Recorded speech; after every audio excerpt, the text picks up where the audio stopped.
এটা ছিল চতুর্থী। সবাইকে হ্যাপি চতুর্থী। তোমরা খুব ভালো করে পুজো কাটাও। সবাই তো পুজো শুরু।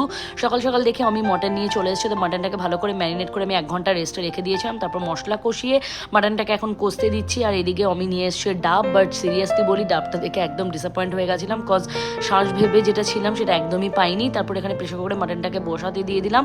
এদিকে করবো আলু করলা ভাজা, আর করবো একটু অমিত বলে পটল ভাজা খাবে। তো এখানে মাটন প্রেশারে দিয়ে একদম রেডি হয়ে গেছে। ডুকুতে স্নান টান কমপ্লিট। ওরা এখন এই খেলাটা শিখেছে। এখন ওপর থেকে নিচে একজন দাঁড়িয়ে থাকবে, এইরকমভাবে সারা দিন রাত ওদের খেলা চলে। তারপর সন্ধ্যেবেলাতে একটু বেরোলাম অমিতদের পাড়ার ঠাকুরটা দেখতে। গরম তো দেখে আমাকে বুঝতেই পারছো। চলে গেলাম, কিন্তু এখনো উদ্বোধন হয়নি। যেহেতু অমিতদের পাড়ার ঠাকুরতে আমরা ভেতর দিয়ে গিয়ে মায়ের মূর্তিটাকে দর্শন করলাম।